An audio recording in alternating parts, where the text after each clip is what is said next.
다 함께 주기도문 하심으로 새벽 예배를 드리겠습니다. 하늘에 계신 우리 아버지, 아버지의 이름을 거룩하게 하시며 아버지의 나라가 오게 하시며 아버지의 뜻이 하늘에서와 같이 땅에서도 이루어지게 하소서. 오늘 우리에게 일용할 양식을 주시고 우리가 우리에게 잘못한 사람을 용서하여 준 것 같이 우리 죄를 용서하여 주시고 우리를 시험에 빠지지 않게 하시고 악에서 구하소서. 나라와 권능과 영광이 영원히 아버지의 것입니다. 아멘. 다 함께 찬송가 518장을 부르겠습니다.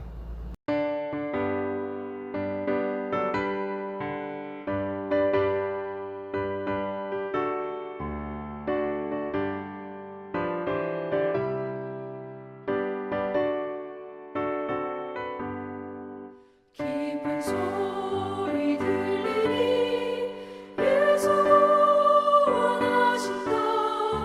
만민에게 전하라. 예수 원하신다. 주님 명령하시니 산을 넘고 물 건너 온 세상에 전하라. 예수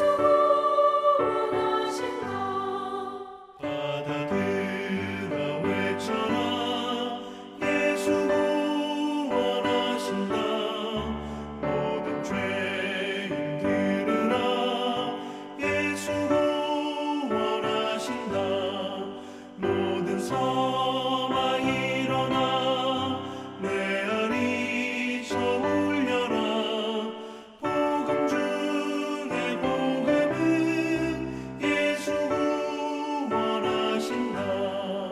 환난 중에 하는 말 예수 구원하신다. 다시 살아나시어 예수 구원하신다. 지은 죄로 인하여 슬픈 마음이 있어도 숨질 때에 내 할 말 예수 구원하신다. 바람들아 외쳐라. 예수 구원하신다. 기뻐하라 나라들. 예수 구원하신다. 구원하는 복음을 산과 들에 전하라. 우리들의 승장가 예수 구원하신다.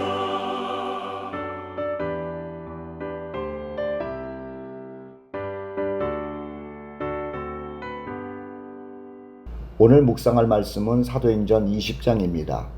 사도행전 20장은 3차 전도 여행에 관한 기록입니다마는 1절부터 6절까지는 좀 복잡한 것으로 기록되어 있습니다. 누가가 사도행전을 쓰면서 아주 상세하게 쓴 것인데요. 우리가 읽기에는 좀 복잡하게 느껴진다라고 하는 거예요. 내용은 한마디로 바울 선교팀이 여기저기 다녔다는 것을 알려주고 있는 내용입니다. 그리고 드로아에서 머무는 동안 강론한 것과 그때 일어난 에피소드를 7절부터 12절까지 기록하고 있답니다. 문제는 바울의 강론이 길어진 것으로 인해서 발생했어요. 길어진 이유는 간단합니다. 드로아에 있던 바울 선교팀이 다음날 드로아를 떠나야 하는데 형제들이 한 집에 몰려드는 겁니다. 꽤 큰 집에 모인 거예요. 3층으로 되어 있는 집에 모였거든요. 왜 모였느냐 하면 바울에게 하나님의 말씀을 듣고 싶었던 거죠. 그러니 바울은 그들에게 하나님의 말씀을 하나라도 더 가르쳐야 했던 겁니다. 그래서 말씀 강론이 시작이 됐고 또 강론이 길어졌던 거예요. 바울은 시간 가는 줄 모르고 말씀을 강론했고요. 또 모인 사람들은 바울의 말씀을 잘 듣고 있었던 거죠. 밤중까지 계속됐어요. 이 밤중에도 계속 말씀을 전하니까는 집주인은 아예 등불까지 켜주면서 바울로 하여금 강론을 계속하게 했답니다. 6절로 8절 읽을 테니까는 보세요. 드로아에 있는 그들에게 가서 이레를 머무니라. 바울이 머물렀다는 거죠. 7일 동안. 그 주간의 첫날에 우리가 떡을 떼려 하여 모였더니 바울이 이튿날 떠나고자 하여 그들에게 강론할세 말을 밤중까지 계속하매 우리가 모인 윗다락의 등불을 많이 켰는데, 이렇게 기록되어 있습니다. 얼마나 사람이 많았는지 어떤 사람들은 앉을 자리가 없어서 창에 걸터 앉아서 바울의 강론을 들었답니다. 그런 사람들 중에 한 사람이 유두고라는 사람이었어요.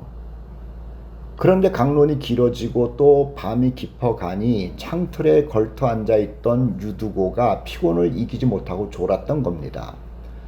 세상에서 가장 무거운 것이 눈꺼풀이라고 하지 않습니까? 유두고가 그 무거운 눈꺼풀을 이길 수가 없는 거예요. 그런데 바울의 강론은 그칠 줄 모르는 겁니다. 결국 오는 졸음을 이기지 못한 유두고가 쓰러졌는데, 하필 그가 있었던 곳이 그 집의 3층 창틀이었던 겁니다. 졸다가 안으로 떨어졌으면 그나마 다행이겠지만 창 밖으로 떨어진 겁니다. 제 짐작에는요, 유두고가 떨어지는 것을 다른 사람들은 몰랐을 거라는 생각이에요. 왜냐하면 다들 말씀에 집중하고 있었을 것이고 또 밖은 어두웠잖아요. 그럼 나 떨어진다라고 하면서 떨어지는 것도 아니지 않습니까?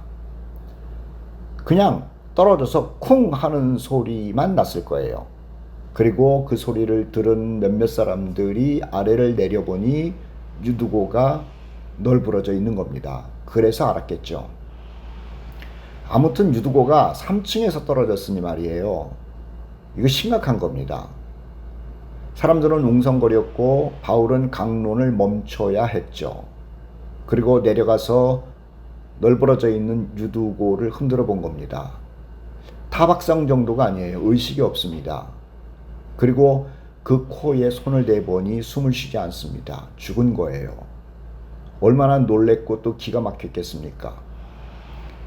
자, 그러고 있는데 바울이 내려왔습니다. 그리고 널브러져 있는 유두고, 아니 죽은 유두고를 봅니다. 다들 웅성거리고 있는데요. 바울이 조용하라고 그래요. 그리고 바닥에 누워있는 유두고 위에 엎드리더구만 그를 꼭 끌어안았답니다. 한참 그러고 있다가 일어나더니 유두고가 죽지 않고 생명이 있다고 말하는 거예요. 그리고 그를 흔들어서 깨우는 겁니다. 그리고 일으켜 세운 거예요. 죽었던 유두고가 살아난 것 아닙니까? 그리고 유두고는 일어나면서 좀 고통스러운 표정만 지었을 뿐 그냥 멋쩍게 웃고 만 거죠. 그가 웃었다는 얘기는 성경에는 없습니다만은 제가 지어낸 얘기인데 웃을 수밖에 없을 거예요. 왜냐하면 강론을 듣다가 졸았다는 것이 들킨 게 아닙니까? 어쨌든요. 그리고는 다시 사람들이 그 집으로 들어가서 바울의 강론을 이어서 들었답니다. 아마 정신 번쩍 차리고 들었을 거예요. 떨어진 사건, 죽은 사건, 죽었다가 살아난 사건, 이 모든 것이 바울의 강론을 듣는데 정신 번쩍 들고 듣게 만들었을 게 아닙니까? 자, 사람들은 한숨도 자지 않고 말씀을 듣습니다. 바울 역시 한숨도 자지 않고 하나님의 말씀을 강론합니다. 9절로 10절입니다. 유두고라 하는 청년이 창에 걸터 앉아 있다가 깊이 졸더니 바울이 강론하기를 더 오래 하매 졸음을 이기지 못하여 3층에서 떨어지거늘 일으켜 보니 죽었는지라.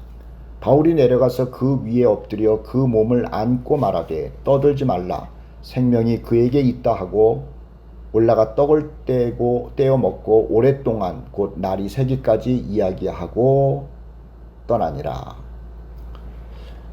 형제자매 여러분, 하나님의 말씀은 재밌어서 듣는 게 아닙니다. 생명이기 때문에 듣는 겁니다. 시간이 남아서 듣는 것이 아닙니다. 시간을 내서 듣는 겁니다. 몸이 편해서 듣는 것이 아닙니다. 몸이 피곤해도 들어야 하는 겁니다. 저는 드고아 사람들을 칭찬하고 싶어요. 그리고 비록 졸다가 떨어졌습니다마는 그 유두고도 칭찬하고 싶어요. 저들은 바울이 곧 떠날 것을 알고 시간을 낸 겁니다. 잠자는 시간을 줄이면서 강론을 들은 겁니다. 졸음을 이길 수 없을 만큼 피곤하지만 듣다가 조는 한이 있다 하더라도 말씀의 자리를 찾아온 겁니다. 하나님은 드고아 사람들의 그 마음을 아셨는지, 그리고 유두고의 그 마음을 아셨는지 말씀을 듣다가 난간에서 떨어져 죽은 유두고를요 다시 살리신 거예요. 그냥 죽었으면은요 얼마나 큰일입니까? 하나님의 말씀을 듣다가 사람 죽었다? 하나님은 그 소리를 듣고 싶지 않으신 거예요. 그리고 그 소리를 듣게 하지 않고 싶었던 거예요. 그래서 유두고가 죽었는데 살려내신 거죠. 우리 교회 형제 자매들도 드고아 사람들처럼 말씀을 먹어야 합니다. 말씀은 생명이잖아요. 시간을 내서 들어야 합니다. 피곤하고 심지어는 몸이 아파도 들어야 합니다. 세상 속에서 일어나는 일로 어느 경우에는 마음이 무거울 때가 있어요. 모든 게 귀찮을 때가 있어요. 그래도 힘을 내서 말씀 앞으로 나와야 하는 겁니다. 생명인 하나님의 말씀이 여러분들을 살려내기 때문에 그래요. 하나님은요, 하나님의 말씀을 듣는 사람들을 실망시키지 않습니다. 혹 말씀을 듣다가 어려운 일, 마치 유두고처럼 죽는 일과 같은 끔찍한 일이 생긴다 하더라도 하나님은 말씀 앞에 온 사람들을 실망시키지 않습니다. 자, 12절을 봅시다. 바울이 드고아를 떠난 후 드고아 사람들의 이야기가 기록되어 있어요. 사람들이 살아난 청년을 데리고 가서 적지 않게 위로를 받았더라. 바울은 떠났고요. 그리고 죽었다가 살아난 유두고를 통해서 사람들이 위로를 받았대요. 무슨 위로를 받았을까요? 제 생각으로는요, 자신들이 믿는 하나님이 살아 계신 하나님임을 확신하게 된 것으로 위로를 받았고, 그동안 다른 사람들에게 예수 믿는 것 때문에 핍박받았잖아요. 그래서 속상했잖아요. 가슴앓이했잖아요. 그런데 유두고가 살아나는 것으로 인해서 마음의 위로를 받지 않았나라는 생각을 하게 되는 겁니다. 어쨌든 드고아 사람들은요, 하나님의 말씀을 듣다가 귀로 듣던 하나님을 눈으로 체험하게 된 겁니다. 자, 13절로 16절 말씀은 어떤 말씀이냐면 바울의 여행 일지입니다. 이 본문도 복잡합니다만 쉽게 말씀드리자면 예루살렘까지 가려는 중에 들른 곳들을 기록한 것이죠. 바울은요, 오순절을 예루살렘에서 지키고 싶었답니다. 성령께서 오순절에 예루살렘에 임하신 것을 기념하려고 예루살렘으로 급히 가고 싶었던 거예요. 오순절 전에 말이에요. 자, 그런데 지금은 밀레도에 와 있는 겁니다. 그런데 밀레도에서 오순절 이전에 예루살렘에 도착할 시간을 계산해 보니까는 매우 빠듯한 거예요. 그래서 가고 싶은 에베소는 들르지를 않고 통과하기로 계획을 할 수밖에 없었죠. 에베소에 들르면 오순절 이전에 예루살렘에 도착하지 못할 것 같았거든요. 그 대신에 에베소 교회의 지도자들인 장로들을 자신이 있는 밀레도로 오게 해서 잠깐 담소를 나누는 것으로 계획했답니다. 16절 17절인데요. 에베소를 지나 배 타고 가기로 작정하였으니 이는 될 수 있는 대로 오순절 안에 예루살렘에 이르려고 급히 가미로라. 바울이 밀레도에서 사람을 에베소로 보내어 교회 장로들을 정하니. 에베소는 바울이 약 3년간을 머무르면서 복음을 전했던 곳이기도 하고요. 또 그 에베소 교회를 통해서 아시아 지역에 복음이 전해지는 놀라운 역사가 있었던 거예요. 그렇기에 에베소 교회 역할이 매우 중요하거든요.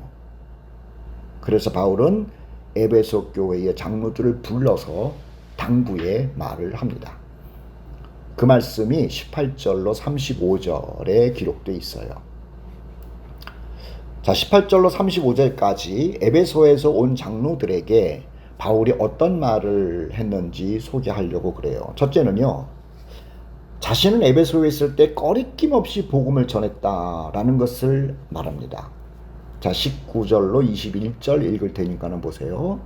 모든 겸손과 눈물이며 유대인의 관계로 말미암아 당한 시험을 참고 주를 섬긴 것과 유익한 것은 무엇이든지 공중 앞에서나 각 집에서나 꺼리낌 없이 여러분에게 전하고 가르치고 유대인과 헬라인들에게 하나님에 대한 회개와 우리 주 예수 그리스도께 대한 믿음을 증언했다. 바울이 에베소 사람들에게 말한 거예요. 내가 당신들과 있을 때 꺼리낌 없이 하나님의 말씀 예수 그리스도에 대해서 증언했다. 두 번째, 바울이 말한 내용은 이겁니다. 자신이 예루살렘으로 가지만 그곳에 가면 환난을 당할 것이라는 말을 해요. 그럼에도 불구하고 자신은 생명을 아까워하지 않고 복음을 전하려고 예루살렘으로 간다고 알려줍니다. 22절로 24절인데요. 보라, 이제 나는 성령에 매여 예루살렘으로 가는데 거기서 무슨 일을 당할는지 알지 못하노라. 오직 성령이 각 성에서 내게 증언하여 결박과 환난이 나를 기다린다 하시나 내가 달려갈 길과 주 예수께 받은 사명 곧 하나님의 은혜의 복음을 증언하는 일을 마치려 하면은 나의 생명조차 조금도 귀한 것으로 여기지 아니하노라. 예루살렘으로 가면 환난 당한대요. 그러나 복음 때문에 나는 간대요. 에베소 장로들이 이 이야기를 들었을 때 얼마나 마음이 무거웠겠습니까? 자, 세 번째 바울이 에베소 장로들에게 한 이야기는 이겁니다. 이제 헤어지면 다시 보지 못할 것이라는 말을 해요. 그리고 당신들은 교회를 잘 보살펴야 된다고 당부의 말을 했답니다.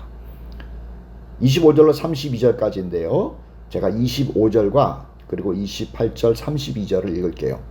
보라, 내가 여러분 중에 왕래하며 하나님의 나라를 전파하였으나 이제는 여러분이 다 내 얼굴을 다시 보지 못할 줄 아노라. 여러분은 자기를 위하여 또는 온 양떼를 위하여 삼가라. 성령이 그들 가운데 여러분을 감독자로 삼고 하나님이 자기 피로 사신 교회를 보살피게 하셨느니라. 내가 떠난 후에 사나운 이리가 여러분에게 들어와서 그 양떼를 아끼지 아니하며 또한 여러분 중에서도 제자들을 끌어 자기를 따르게 하려고 어그러진 말을 하는 사람들이 일어날 줄을 내가 아노라. 그러므로 여러분이 일깨어 내가 3년이나 밤낮 쉬지 않고 눈물로 각 사람을 훈계하던 것을 기억하라. 지금 내가 여러분을 주와 및 그 은혜의 말씀에 부탁하노니 그 말씀이 여러분을 능히 든든히 세우사 거룩하게 하심을 입은 모든 자 가운데 기업이 있게 하시리라. 바울이여, 나는 이제 당신들을 못 봅니다. 그렇지만 교회는 있지 않습니까? 그 교회 잘 보살피십시오. 사탄이 와가지고 양떼를 죽이려고 하고 잡아먹으려고 하고 어그러진 길로 가게 할 터인데 여러분들이 그 양떼를 잘 지켜야 합니다. 이렇게 당부하는 거예요. 그리고 마지막으로 당부한 것은 교회를 섬길 때 탐심을 갖지 말고 오히려 베풀면서 섬기라고 당부했답니다. 33절 35절인데요. 내가 아무의 은이나 금이나 의복을 탐하지 아니하였고 여러분이 아는 바와 같이 이 손으로 나와 내 동행들이 쓰는 것을 충당하여 범사에 여러분에게 모본을 보여준 바와 같이 수고하여 약한 사람들을 돕고 또 주 예수께서 친히 말씀하신 바 주는 것이 받는 것보다 복이 있다 하심을 기억하여야 할지니라. 섬기면서 진심으로 섬기면서 교회를 보살피라고 말한 거예요. 욕심 부리지 말라는 거예요. 내가 지도자니까 내가 대접을 받아야 된다. 내가 보상을 받아야 된다. 그런 생각하지 말고 교회를 보살피라고 당부하는 겁니다. 밀레도에서 바울이 에베소 교회 장로들을 만나서 한 이야기는 가슴을 찡하게 만드는 내용이에요. 바울 사도의 외로움이 읽혀진답니다. 거룩한 외로움이잖아요. 바울 사도의 사명에 대한 각오가 읽혀진답니다. 생명을 아끼지 않는다잖아요. 교회에 대한 사랑이 읽혀지고 있지 않습니까? 우리도 이 말씀을 읽으면서 자신을 돌아봅시다. 여러분은 거룩한 외로움의 길을 걷고 있습니까? 하나님과 복음을 위해 생명을 내놓을 각오를 하고 삽니까? 그리고 하나님의 교회를 사랑하십니까? 제가 여러분에게 질문하고 있지만 제게도 큰 도전이 되는 질문입니다. 오늘 이 말씀을 읽으면서 묵상하면서 우리도 바울과 같은 마음을 갖고 살기를 하나님께 간절히 기도해 봅시다. 찬송가 515장을 부르겠습니다.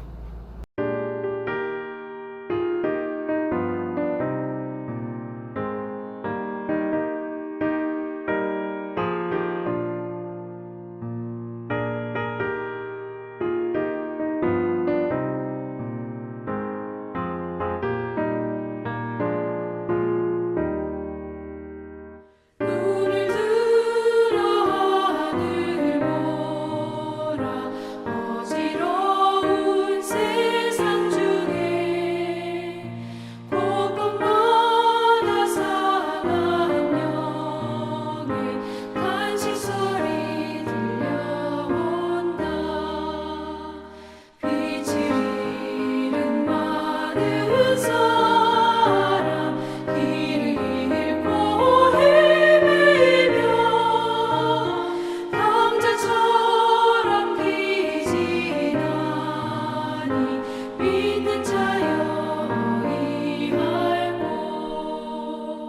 눈을 들어 하늘을 보라 어두워진 세상 중에 외치는 자 많고 많은 생명수는 말랐어라. 죄를 대속하신 주님 선한 일꾼 찾으시나 대답하리 어디있나 믿는 자여 어이할꼬. 눈을 들어 하늘 보라 살아계신 주 하나님 약한 자를 부르시어 하늘 뜻을 전하셨다. 생명수는 홀로 예수 처음이요 나중이라. 주님 너를 부르신다. 믿는 자여 이할고 눈을 들어 하늘 보라 다시 사신 그리스도 만백성을 사랑하사 오래 참고 기다리네. 인내하신 우리 구주 그의 심판하시는 날 곧 가까이 임하는데 믿는 자여 이할고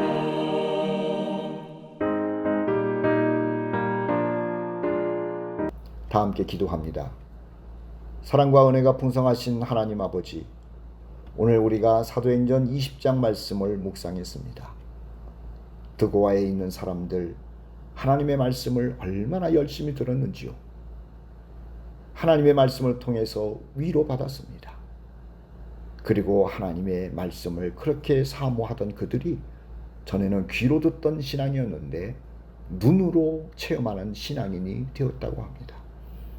사랑하는 우리 코너스톤 형제 자매들도 드고아에 있는 형제들처럼 말씀을 귀하게 여기는 우리들 되게 하시고 그 말씀을 통해서 인생을 만들어가게 하시고 말씀 가운데 깊이 들어가는 중에 눈으로 보는 하나님을 귀로 듣는 하나님을 눈으로 보면서 살아가는 우리 형제 자매들 되게 하옵소서.